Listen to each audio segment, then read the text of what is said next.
Muy buenas tardes, bienvenidos y bienvenidas a esta cuarta sesión de la segunda temporada de estas cátedras de Ciencia, Medicina y Humanismo que realizamos en colaboración con la Fundación Lili. Quiero agradecer de nuevo a todo el equipo de la Fundación, también a los ponentes de las otras ediciones, también a nuestra directora de Relaciones Institucionales y Proyectos, y que con su equipo también organiza esto fenomenal por la parte del círculo. Y sobre todo gracias al público, de verdad, lo digo cada vez, pero es emocionante que esta sala se llene todos los días, incluso los días con una meteorología tan adversa como hoy, hablaremos un poco de eso.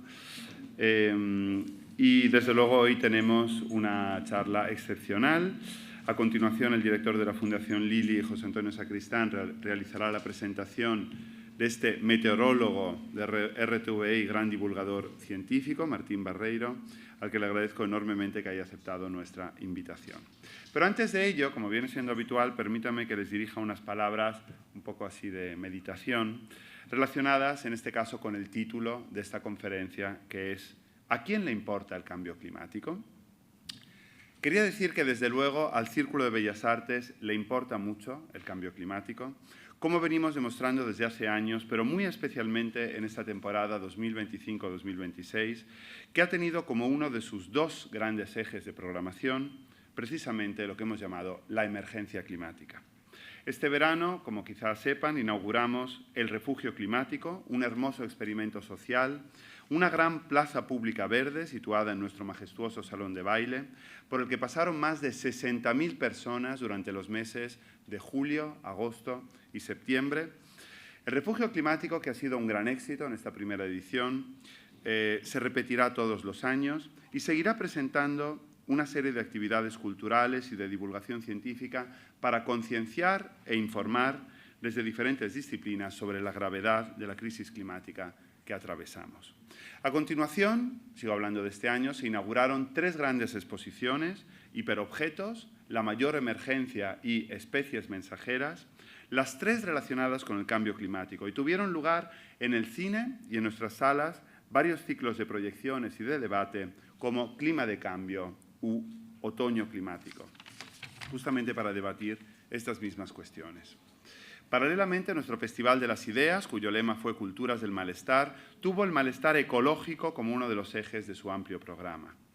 Esta ha sido la primera vez en los 140 años de historia de esta institución en la que toda la programación del Círculo de Bellas Artes durante todo un semestre ha pivotado sobre un mismo concepto: la emergencia climática.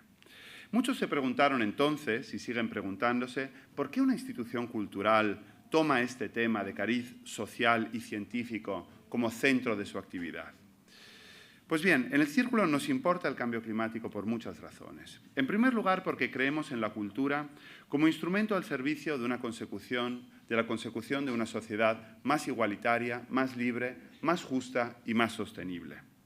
Hoy en día el cambio climático es una de las mayores fuentes de desigualdad, de desplazamientos forzosos e injusticias, tanto en el plano geopolítico como en el intergeneracional. Si hacemos nuestra la consigna de Bertolt Brecht, según el cual el arte no es un espejo para reflejar la realidad, sino un martillo para transformarla, entonces es innegable que este nuestro martillo cultural debe aplicarse hoy contra los negacionistas del cambio climático y contra los modelos económicos y sociales que imposibilitan una transición ecológica justa. La segunda razón por la que al Círculo de Bellas Artes le importa el cambio climático es porque cree firmemente en la alianza entre ciencia y arte, entre tecnología y saberes humanísticos. Si esto vale en general, y en especial para este ciclo conjunto con la Fundación Lili, que es una buena prueba de ello, esta alianza es indispensable cuando se trata del cambio climático. La ciencia, desde hace décadas, aporta los datos que muestran el preocupante rumbo al que el comportamiento humano está llevando a nuestro planeta. Estos datos son fundamentales y por eso es preciso más que nunca financiar y apoyar la investigación y la divulgación científica. Y, sin embargo, por sí solos, los argumentos de la ciencia no son suficientes para transformar la conducta y la conciencia de los individuos. No movilizan los sentimientos y las pasiones, y cuando lo hacen, a menudo solo inciden en aquellas más negativas, como el miedo o la desesperanza. Frente a las narrativas colapsistas y catastrofistas, en el Círculo creemos fuertemente en la conocida frase de Raymond Williams: hay que hacer la esperanza posible y no la desesperación convincente. Y esa posibilidad esperanzadora, esa ilusión colectiva de poder frenar el cambio climático, muy probablemente solo pueda proceder de la cultura en todas sus disciplinas y manifestaciones. Por este motivo, ciencia y arte deben colaborar más activamente que nunca por trasladar a la población los datos y por transformar las conciencias y los hábitos. Es la única manera de revertir, o al menos frenar, el peligroso camino hacia el desastre que hemos emprendido. Permítame que termine reconociendo el enorme esfuerzo de todos los científicos involucrados en el estudio del clima, y en especial los meteorólogos, que recientemente están siendo objeto de injustificados ataques por parte de todo tipo de negacionistas, violentos e ignorantes. Hace 2300 años, Aristóteles, el padre de la filosofía occidental, al que Dante denominó en la Divina Comedia il maestro di color che sanno, es decir, el maestro de los sabios, nada más y nada menos, este maestro de los sabios dedicó uno de sus tratados más importantes a esta nueva ciencia, cuyo nombre fue acuñado por él, la meteorología. En este tratado, titulado De los meteoros, Aristóteles afirmaba, por cierto, ya sin ningún género de duda, que la Tierra es redonda y que se divide en tres grandes capas: litosfera, hidrosfera y atmósfera. Pues bien, para este maestro de los que saben, para Aristóteles, la ciencia más difícil es la que se ocupa de esta última, de la atmósfera, es decir, la meteorología, que para él nacía de la unión de dos de los elementos básicos, el aire y el fuego. Perdonen mi osadía si me uno a Aristóteles para felicitar a los meteorólogos, como Martín Barreiro, por dominar esta ciencia tan difícil e importante. Los más sabios, según el maestro de los sabios. Me parece un título hermoso para denominar a personas como Martín, al que le agradezco sobre todo que, al igual que al Círculo de Bellas Artes, le importe, y mucho, el cambio climático. Muchas gracias.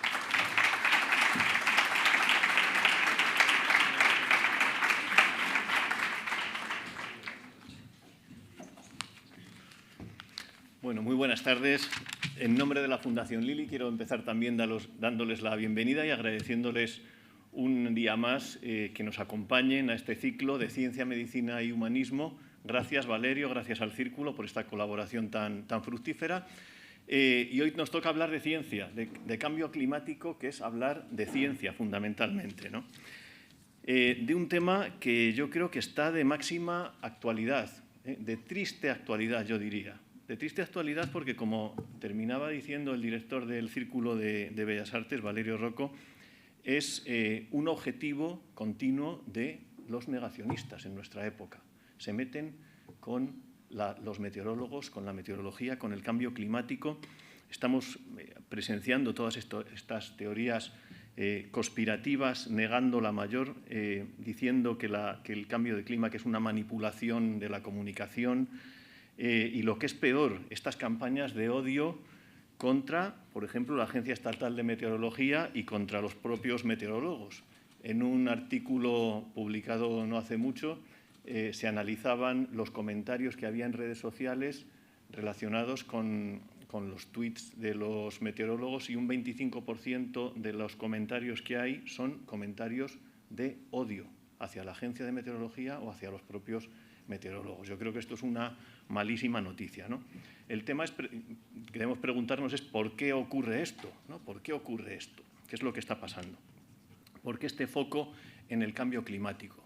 Yo creo que precisamente el foco en el cambio climático es por lo que decía al principio, porque el cambio climático es una ciencia, y atacar al cambio climático es atacar a la ciencia y atacar a la razón, ¿no? Y esa es la base de todo, ¿no? Cuando se ataca a la ciencia, se erosiona la confianza en la ciencia, se erosiona la confianza en las instituciones, y todos los que están detrás de estas campañas, ¿no?, de odio basadas en la repetición, en hacernos creer que a base de repetir van a acabar teniendo razón, y validando socialmente también unas teorías que son absolutamente falsas, pues lo que tratan precisamente, como digo, es de minar esta creencia en dos de los temas, yo creo que son pilares básicos, ¿no?, de nuestra sociedad occidental, que son la fe en la ciencia y en la razón y también la fe en las instituciones. Socavando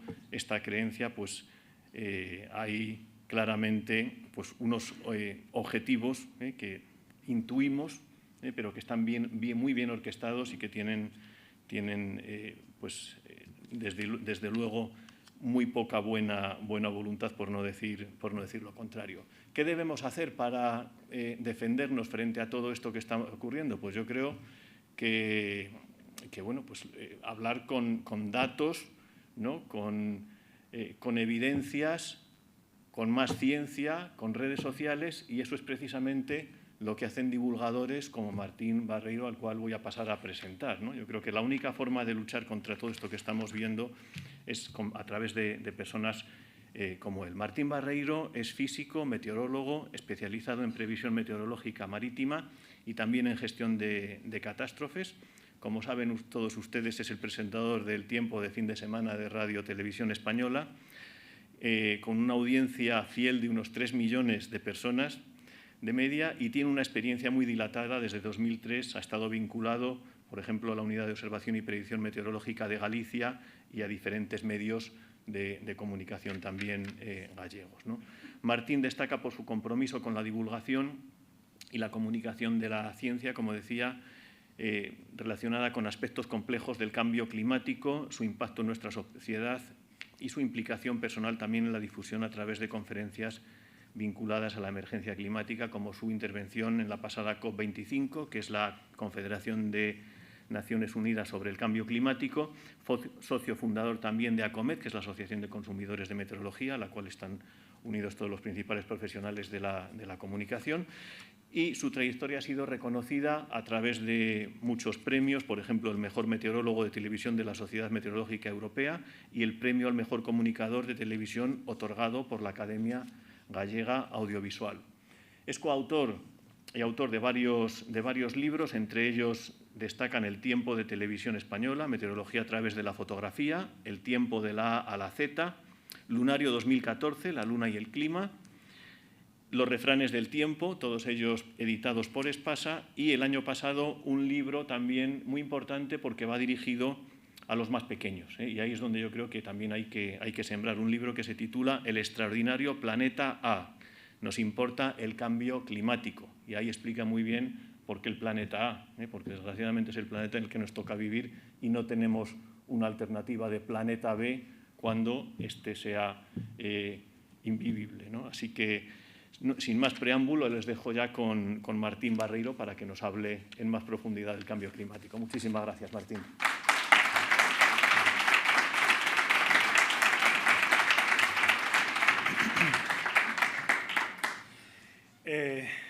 Bueno, estoy abrumado por las presentaciones, espero estar a la altura. No creo que de Aristóteles, desde luego, pero bueno, muchísimas gracias, Valerio, muchísimas gracias. Gracias a todos por estar hoy aquí y enhorabuena, os doy las gracias de corazón. Ya sé que es lo clásico con lo que se empiezan en las charlas, con agradecer la presencia, que es evidente, que en este caso es sincera, pero también os felicito porque esto implica que estáis comprometidos con esta situación, porque como nos han adelantado ellos muy bien, han centrado uno de los ejes de lo que han introducido ha sido precisamente cómo el negacionismo ha ido ganando terreno, ¿no? Hablaremos de eso también. No quiero darle demasiado protagonismo al negacionismo, pero sí que dárselo porque hay que combatirlo. Y es cierto que cada día pues, está más armado y cada día cuenta más falacias y más sitios. Vamos a responder a la pregunta, que yo creo que, aunque parezca evidente, tiene, pues eso, como os podéis imaginar, tiene doble juego la pregunta. Y quiero empezar por deciros que, claro, que a lo largo de 2003, hace más de 20 años que llevo ya trabajando en esto, me voy haciendo mayor. Lo cierto es que he tenido en mi carrera profesional, os puedo decir claramente que más dudas que certidumbres. En general yo podría decir que en mi vida en general he tenido más dudas que certidumbres. Creo que es algo inherente, ¿no? al hecho de vivir.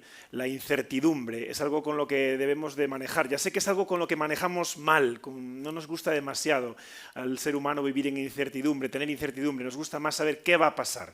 Aunque a veces sea negativo, preferimos saber qué va a pasar.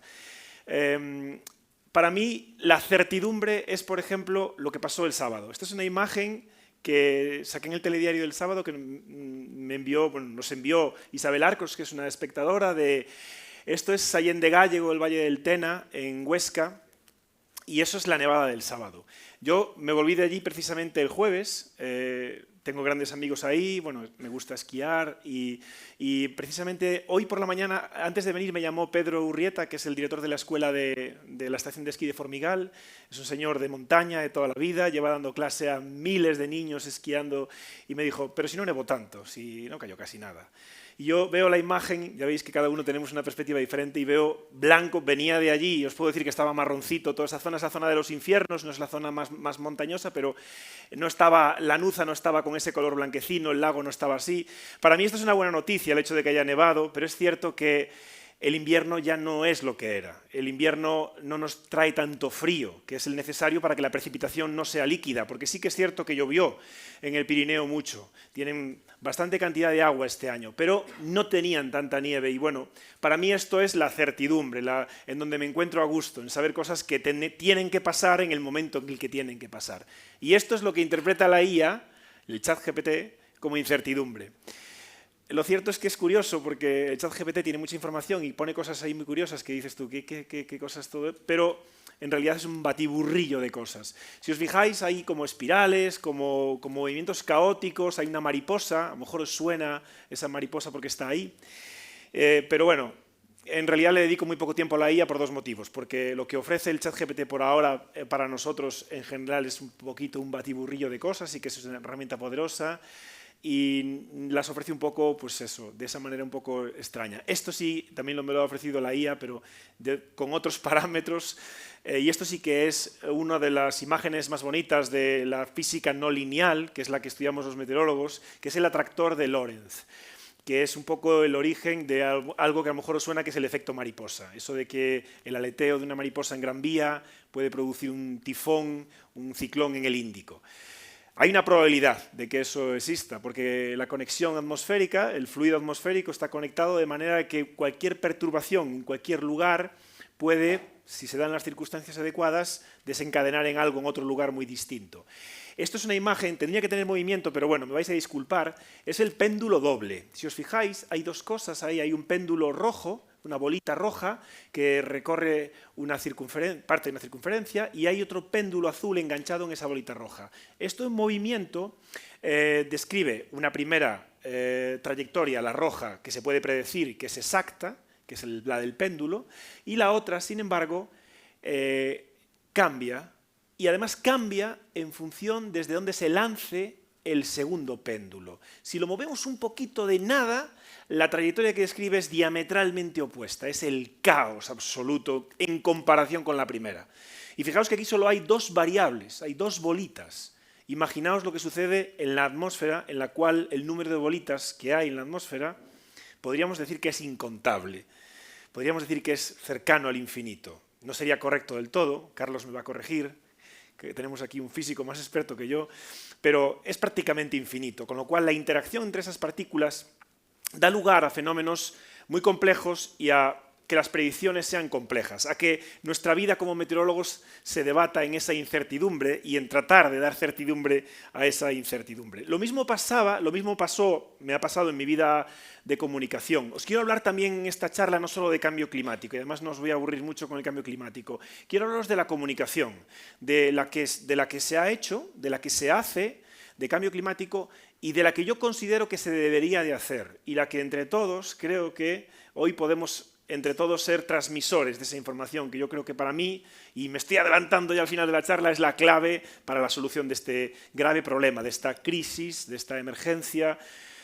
Le podemos llamar de cualquier forma, pero la situación es que nos afecta y nos afecta de manera clara. Pues con la comunicación del cambio climático han pasado muchas cosas. Fijaos, cuando yo empezaba, hace muchos años, seguramente os suena esta imagen. Era una de las imágenes más potentes, yo creo que fue una de las imágenes más potentes que ha trascendido de cambio climático a nivel planetario. Y es la imagen del oso polar malviviendo en un trocito de hielo, pasando las canutas, si me permitís la expresión, porque la temperatura estaba subiendo y porque se estaba quedando sin su hábitat. Es una imagen poderosísima, que dio la vuelta al mundo y que abrió todos los telediarios y todos los informativos del mundo. Pero al mismo tiempo, y como muchas cosas en la vida, tiene la cara B, y es que está muy lejos de casi todo el mundo. Está muy lejos a nivel físico y en realidad a nivel personal. Es decir, a casi ninguno de nosotros, salvo porque nos puede dar pena ese oso, no tenemos ninguna relación personal con ese oso. Está muy lejos de nosotros. Y la comunicación ha de ser mucho más cercana para que sea efectiva. Ha de apelar a los sentimientos sin perder la razón. Y esto es lo que tenía esa comunicación, que nos acercó el problema y al mismo tiempo nos lo alejó muchísimo. Y eso se ve en las estadísticas que analizan cuánto se habla de cambio climático, cuánto es el interés en los medios de comunicación de cambio climático a lo largo de la historia. Las propias COPs han tenido esta misma parte. Las COP son las conferencias de las partes, ya hemos hablado de ellas, en las que se habla de cambio climático y se pone el cambio climático en el eje del discurso.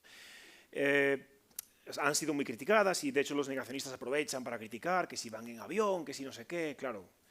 Todo este tipo de cosas, de esas cherry picking, ¿no? Coger la que me interesa para decirla, hombre, claro que van en avión, no pueden cruzar el barco, el Atlántico en una canoa para venir a hablar de cambio climático, no sería operativo.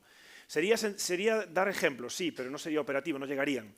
Pero el tema no es este, el tema está en que en esas conferencias se habla mucho de cambio climático y se levantan las expectativas mucho, pero de repente a veces no se conseguía ratificaciones, no se conseguía llegar a acuerdos.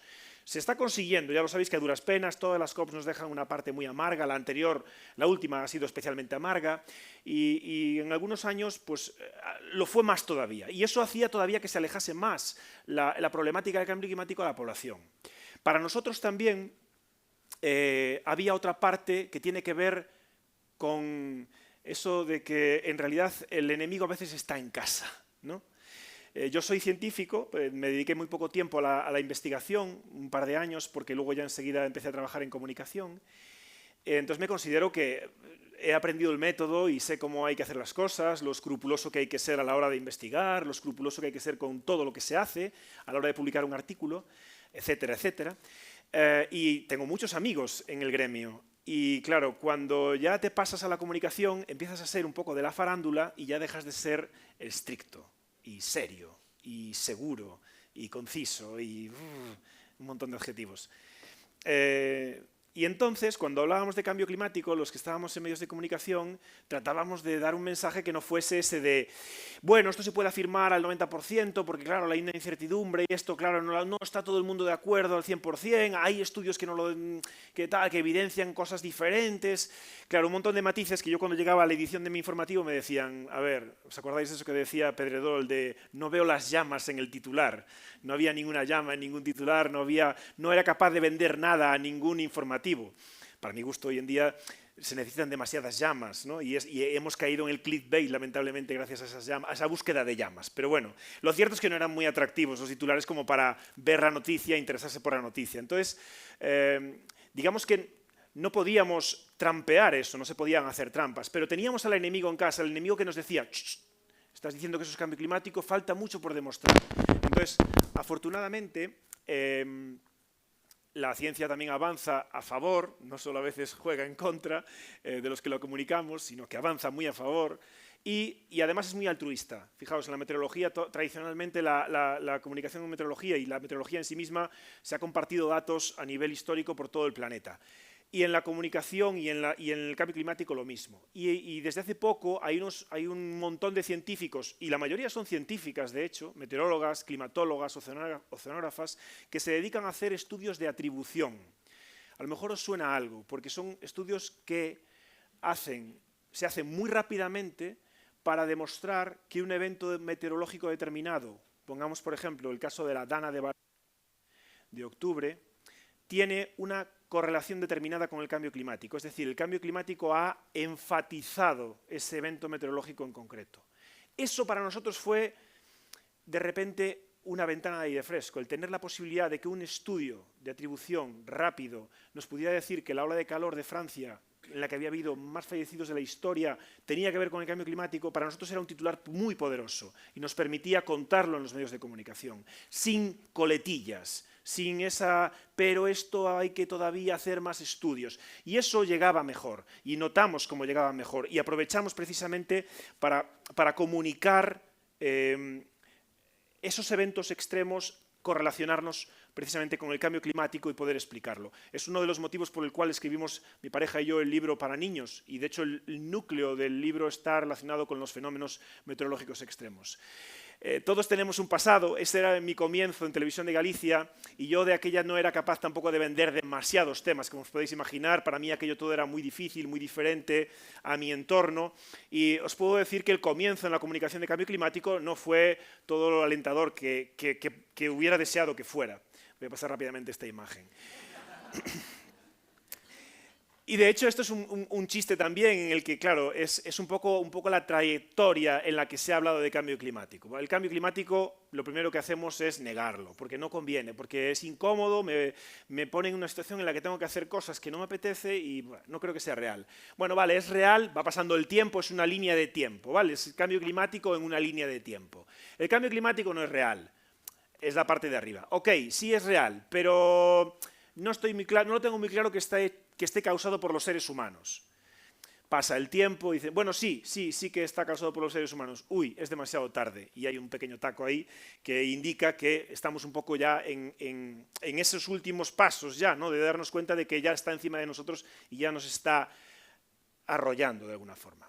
Pero también es cierto que en la comunicación, como os decía, no debemos de ser excesivamente catastrofistas, colapsistas, porque claro, eso es algo que no llama precisamente a la acción, llama a la desesperación y a veces al abandonarnos a, bueno, pues para lo que me queda, ¿no? Pues voy a vivir como sea. Pues tampoco es eso lo que queremos, porque eso no nos conduce a nada positivo en realidad. A veces me hacen preguntas en medios de comunicación, me dicen, ¿tú crees que hay solución para el cambio climático? Y la respuesta es que es evidente, es en plan, es que si no la hay, ¿qué hacemos? ¿Cuál es la alternativa? Tiene que haberla. O sea, la solución tiene que haberla y de hecho creemos muchas personas en ella. Yo creo que creéis muchas personas en ella. Muy rápidamente voy a contaros qué está pasando con el clima, ¿vale? Esta es una imagen en la que se ve más o menos proporcionalmente la capa de la atmósfera en la que, bueno, gracias a la cual podemos vivir. Como sabéis, es una capa finísima en comparación con el tamaño de la Tierra, aunque para nosotros es enorme, pues para el tamaño de la Tierra es muy pequeña. El clima está cambiando y os quiero explicar por qué muy rápidamente, por si necesitamos debatirlo, ya tener algunas herramientas para contarlo con seguridad y con tranquilidad. 2024 ha sido el año más cálido jamás registrado. No solo desde que hay registros, desde que existe la humanidad, ¿vale? Que no os digan el óptimo medieval, no. Es la temperatura más alta jamás registrada. Es el momento en el que tenemos los valores más elevados en todo el planeta. De hecho, se ha superado ya ese umbral, que era uno de los umbrales que habíamos puesto en la ciencia, entre todos. Habíamos trazado una línea en la arena por la cual no podíamos pasar. Bueno, pues ya empezamos a pasar. No significa que vayamos a estar a 1,5 los próximos años. Puede bajar, porque esto es una media. Pero el año pasado lo cierto es que ya superamos por primera vez ese umbral. ¿Cuál es el motivo de todo esto? Si os fijáis, he vuelto a utilizar la IA, pero esto lo he hecho por una cuestión de protección, porque he querido poner los malos de Star Wars y por si acaso había un tema de royalties o algo, no vaya a ser que nos metan en un problema a mí y al círculo, he elegido he elegido falsos de Star Wars. Pero imaginaos que son los malos de Star Wars, imaginaros que está Darth Vader ahí, uno de ellos, Darth Vader en concreto. Para los que no sepáis qué es Star Wars o qué es Darth Vader, pues es un señor muy malo de una galaxia muy lejana, de un momento muy remoto, que no era malo al principio, porque era Anakin Skywalker, y es ese CO2 el que os hablo, ¿vale? Anakin era un chaval rubio, majete, pero que la vida lo fue llevando por un lugar malo. En el caso del CO2 lo he encontrado una analogía maravillosa porque, claro, el CO2 en realidad es necesario que esté en la atmósfera. Los gases de efecto invernadero en general son necesarios para el normal funcionamiento de la atmósfera que nos ha traído aquí. Es decir, necesitamos a Anakin, pero no necesitamos a Darth Vader. Y es lo que tenemos ahora mismo. Tenemos a Darth Vader, tenemos a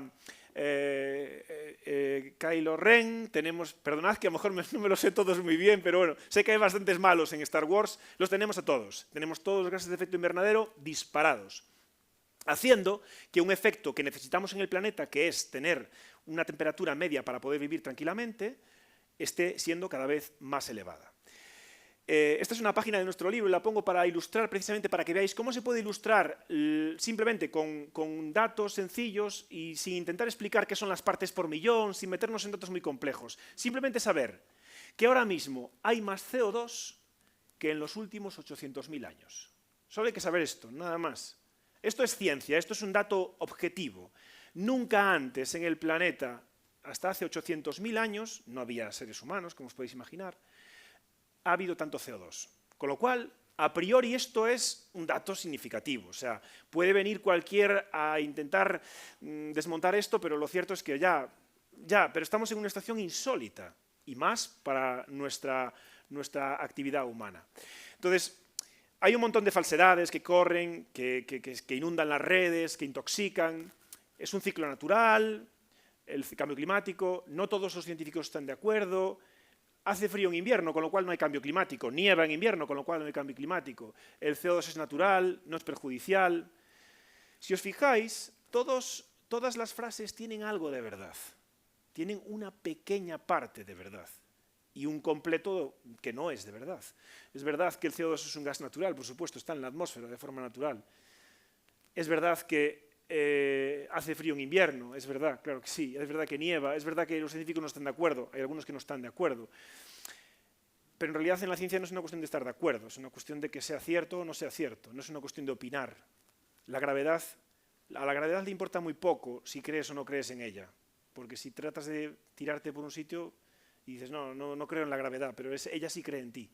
Entonces, en realidad, estas mentiras o el negacionismo se basa muchas veces en el negacionismo ilustrado, un poco más ilustrado porque hay muchas gamas de negacionismo. Desde el escéptico, el vago, el que no quiere comprometerse, el que le da igual todo, el que tal, que es contra los que tenemos que luchar más firmemente porque son los que son fáciles de convencer, hasta el que es un tolai total y lo niega la mayor, niega la ciencia y niega todo. Bueno, pues aquí os voy a hacer un inciso personal.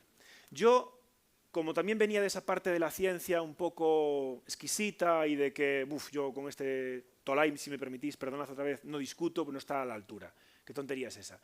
Entonces, mi pareja me ha hecho ver que eso también es una posición un poco estirada, en el sentido de que, ¿por qué no hay que traer el debate? Aunque sea un debate un poco a veces que genere ruido favorable para ellos, creo que hay que hacerlo con contundencia y creo que hay que hacerlo con gracia y con eficacia. Hay instagramers por ahí que conocéis, gente que divulga, que desmonta mitos y lo hace de forma graciosa, ligeramente humillante y que es interesante. Yo creo que no estoy en ese punto porque no tengo todavía esas cualidades, pero intento ir hacia ahí. Voy a poner esto rápido porque me olvidé de poner la transparencia en la que esto no es correcto para que no se grabe mucho más.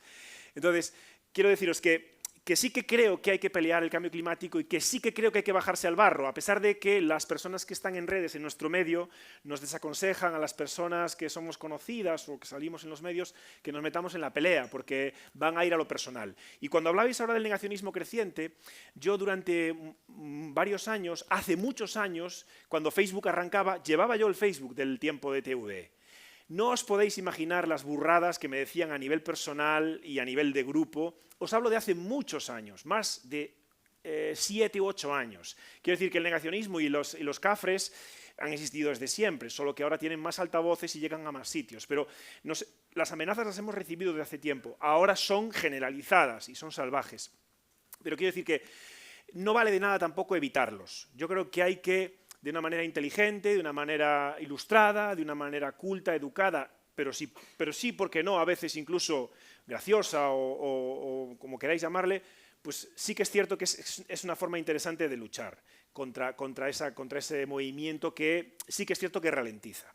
Hoy también os quiero hablar, evidentemente, del cambio climático y del impacto en la salud, porque además de hablar de comunicación hay que hablar de lo importante que está pasando con el cambio climático.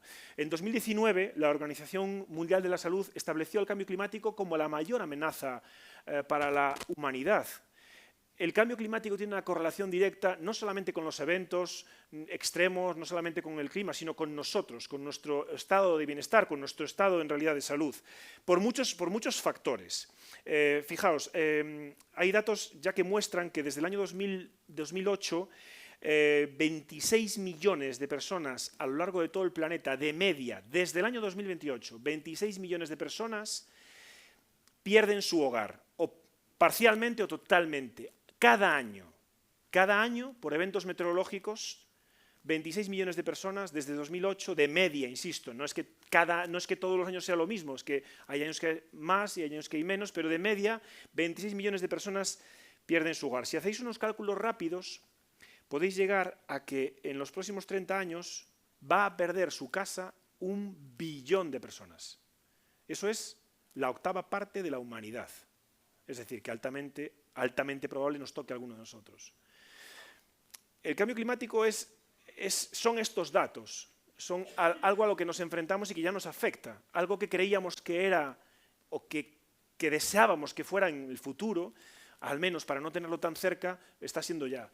¿Cómo nos afecta en la salud humana? De muchas maneras. Por ejemplo, con enfermedades transmitidas por vectores. Evidentemente no es mi campo de conocimiento pero hay el hecho de que el clima esté cambiando, el hecho de que las temperaturas cambien, de que la humedad sea más elevada, favorece a vectores como mosquito, en este caso es el dengue, el que os he puesto ahí, se expandan a sitios donde no se expandían antes. Hay mosquitos ya de origen tropical en el sur de España en primavera y verano. El hecho de que las temperaturas y de que el verano crezca permite que esas especies crezcan y se extiendan geográficamente y temporalmente. Por supuesto, el impacto de la calidad del aire. Esto tiene las dos vertientes. El impacto instantáneo, el hecho de que las emisiones nos afectan y nos perjudican, y el impacto a largo plazo. Hay un estudio de la Universidad de Barcelona hecho por cardiólogos de muchísimo nivel que han hecho una correlación entre los infartos y los problemas cardiovasculares cerebrales, el aumento en el hospital de Barcelona, no recuerdo exactamente en cuál, el ingreso de las personas con esos problemas aumenta en días de estabilidad atmosférica. Porque los días de estabilidad atmosférica, como sabéis, en las grandes ciudades se forma esa boina todavía más elevada de contaminación. Pues han establecido una correlación sencillísima en la cual entra más gente con problemas esos días que otros días. Es decir, vemos claramente que esto nos perjudica en el día a día. El aumento, como os decía, de los eventos meteorológicos extremos. Yo aquí ya no puedo poner más ejemplos, los vivimos cada día. Fijaos que hoy por la mañana ha habido avisos rojos en Castellón por lluvias torrenciales, en Málaga, en Cádiz, avisos rojos en marzo por lluvia torrencial. Es decir, esto no es frecuente, no es normal. De hecho, no es normal la torrencialidad, como se demostró en un estudio de atribución de la DANA de Valencia. No fue normal, fue un porcentaje por encima de lo normal elevado y con una probabilidad de suceso también mucho más elevada. Por supuesto, esto trae escasez de agua, escasez de alimentos, seguridad alimentaria, que redunda directamente sobre la salud. Y además, tiene más impacto sobre las comunidades vulnerables y sobre las personas vulnerables, sobre las personas de menor edad y las de mayor edad, y además las que viven en situaciones más vulnerables per se, porque el cambio climático ahí arrasa, porque las infraestructuras son peores. Pero tampoco nos olvidemos de que nos afecta a todos. Esto es importante también tenerlo en cuenta porque las personas que suelen pasar más del tema suelen ser las personas que tienen menos riesgo. Pero hoy en día el riesgo se extiende de una manera clarísima. Aumenta también los problemas de salud mental.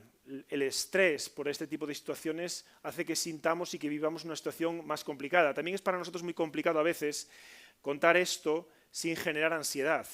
En la última charla que hemos dado mi pareja y yo, relacionada con el libro del que os hablo, fue un auditorio con niños, pues menores que nuestra hija pequeña, debían tener 8 o 9 años.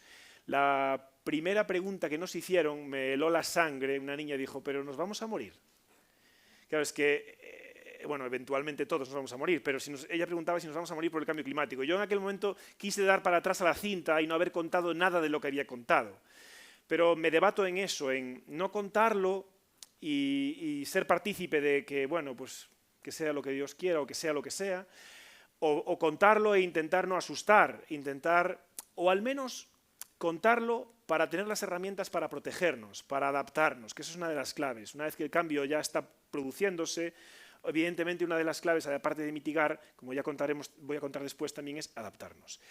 Lo que está claro es que el cambio climático impacta directamente en la salud humana y además tiene repercusiones significativas sobre la biodiversidad. Respiramos biodiversidad, comemos biodiversidad. Es decir, que desaparezca una especie no es qué pena el oso polar, qué pena el pajarito de tal, qué pena el cocodrilo, no. Es que se inestabiliza el sistema, el ecosistema. Esa especie es clave para que todo suceda como está sucediendo. Si desaparece una especie, el sistema se inestabiliza. Y nosotros no respiraríamos si no hubiera biodiversidad, no viviríamos. Formamos parte del sistema. Por eso, también, de alguna forma, y aunque sea a más largo plazo, tiene una repercusión sobre nuestra salud el hecho de que disminuya la biodiversidad. Volviendo a la pregunta de a quién le importa el cambio climático, os quiero mostrar la imagen que se sacó, la primera imagen que se sacó de la Tierra, que se llamó El amanecer de la Tierra, desde la órbita lunar. Los astronautas que viajaron en el Apolo 8 consiguieron sacar esa fotografía y ver, bueno, percibir la fragilidad del planeta que habitamos. Como os hablo de comunicación, os muestro estas imágenes para que veáis lo poderosas que fueron. En este caso, esta imagen fue uno de los precursores de los movimientos ecologistas de la época.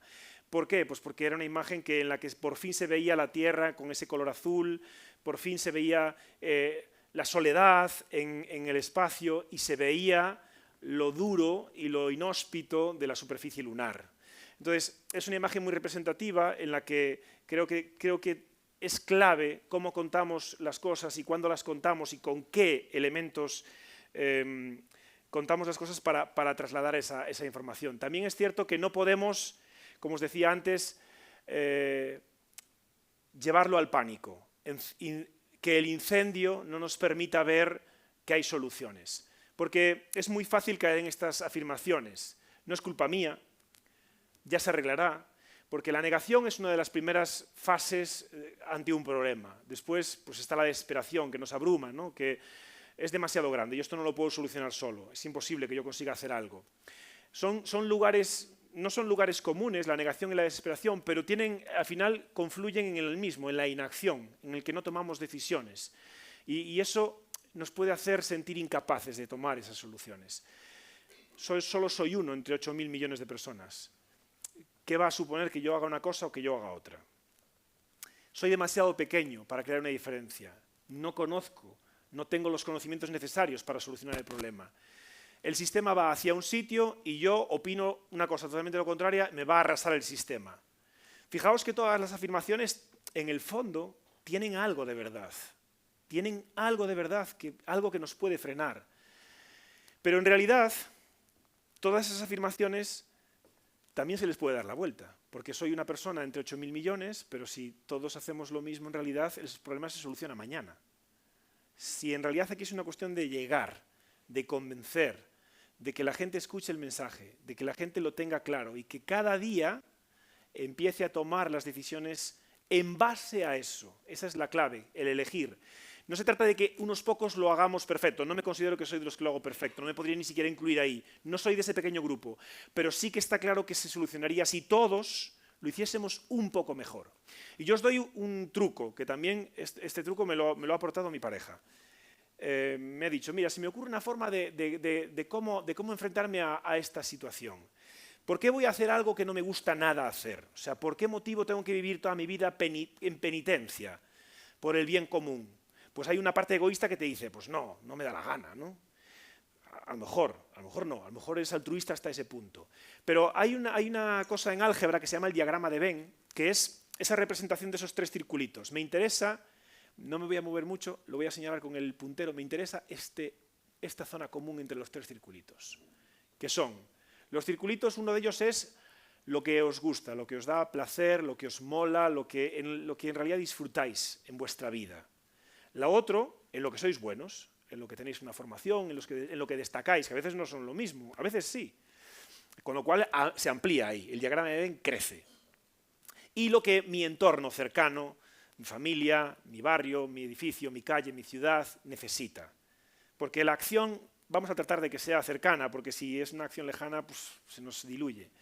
Pues en ese medio hay algo seguro que se puede hacer.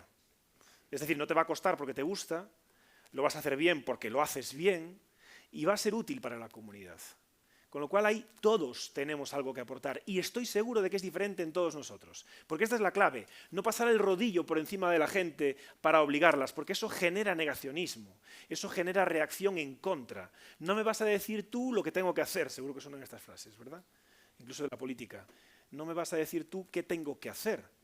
Hombre, no te lo voy a decir, yo te voy a sugerir, yo te voy a indicar qué hago yo te voy a dar ideas de lo que se puede hacer. Es una cuestión de elegir. Cada día tenemos un montón de decisiones a la hora de que nos levantamos, qué tomamos al levantarnos. Bueno, evidentemente, cuando vamos a votar, cuando elegimos al presidente de la comunidad, cuando elegimos a alguien, decidimos, tomamos una decisión, elegimos cómo comemos, cómo vestimos, cómo viajamos, cómo nos transportamos, cómo hablamos del problema, cuánto hablamos del problema, cuánto transmitimos el mensaje. La cuestión es que os preguntéis qué elegís, qué hacéis. Introducir la variable en ese diagrama de Venn de vuestra vida, de lo que hacéis todos los días, introducir esa variable, poco a poco. No se trata de mañana ir andando a los sitios, hacerme vegano inmediatamente y vestirme con la misma ropa todos los días. No, si nadie está pidiendo bueno, yo por lo menos no estoy pidiendo eso a nadie.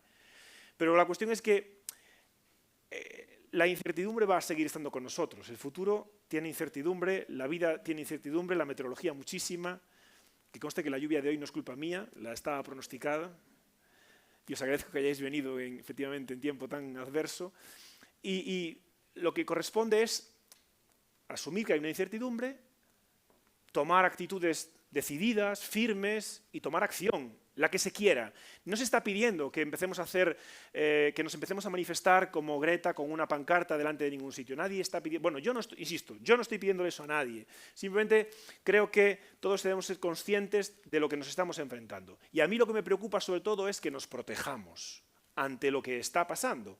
No solo que tomemos medidas para mitigarlo, sino que seamos conscientes de que cuando se habla de lluvias torrenciales en determinado sitio, seamos conscientes de que hay zonas inundables, sepamos cuáles son, tomemos medidas de acción para protegernos, porque esto, en definitiva, nadie lo va a hacer por nosotros, en última instancia, nadie lo va a hacer por nosotros mejor que nosotros mismos.